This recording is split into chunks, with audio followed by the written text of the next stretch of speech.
Battery optimisation और ज़रूरत के हिसाब से बैटरी का इस्तेमाल करने की सुविधा चालू रखना।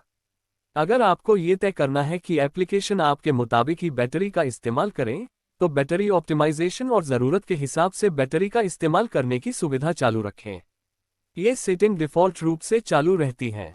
अहम जानकारी, आपके डिवाइस पर कंपनी के हिसाब से बनाया गया एंड्रॉयड वर्जन इस्तेमाल हो रहा है। अगर इन चरणों से मदद नहीं मिलती तो डिवाइस बनाने वाली कंपनी से संपर्क करें। देखें कि आपके फ़ोन के लिए ज़रूरत के हिसाब से बैटरी का इस्तेमाल करने की सुविधा चालू है या नहीं। ज़रूरत के हिसाब से बैटरी का इस्तेमाल करने की सुविधा चालू रहने पर ऐसे एप्लीकेशन बैटरी कम खर्च करेंगे जिन्हें इस्तेमाल नहीं किया जाता। समय के साथ आपके फ़ोन को ये जानकारी मिलने लगती है कि किन एप्लीकेशन का कितना इस्तेमाल किया जाता है। इससे आपको बैटरी को बेहतर तरीके से इस्तेमाल करने के बारे में जानकारी मिल सकती है। अपने फ़ोन पर सेटिंग एप्लीकेशन खोलें। बैटरी, इसके बाद ज़रूरत के हिसाब से बैटरी की खपत पर टैप करें। ज़रूरत के हिसाब से बैटरी का इस्तेमाल सुविधा चालू करें। बैटरी बहुत कम होने पर ज़रूरत के हिसाब से बैटरी का इस्तेमाल करने की सुविधा फ़ोन की परफॉर्मेंस को कंट्रोल कर सकती है। साथ ही बैकग्राउंड में चलने वाले एप्लीकेशन की गतिविधि को भी कम किया जा सकता है।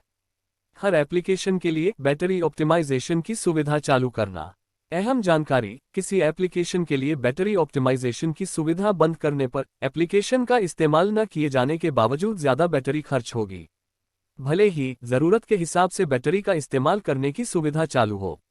ये सुविधा बंद करने से फ़ोन की बैटरी ज़रूरत से ज़्यादा खर्च हो सकती है।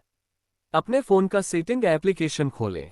एप्लीकेशन, इसके बाद सभी एप्लीकेशन देखें पर टैप करें। अपना एप्लीकेशन चुनें। इसके बाद बैटरी पर टैप करें। बैटरी खर्च मैनेज करें में जाकर ऑप्टिमाइज करें पर टैप करें। सलाह, कुछ ज़रूरी सेवाओं के लिए बैटरी ऑप्टिमाइजेशन की सेटिंग उपलब्ध नहीं है। इसी विषय से जुड़े लिंक। ऐसे एंड्रॉयड एप्लीकेशन को ठीक करना जो काम नहीं कर रहा है। बैटरी को लंबे समय तक इस्तेमाल करना। ये देखना कि फ़ोन में कितनी बैटरी बची है।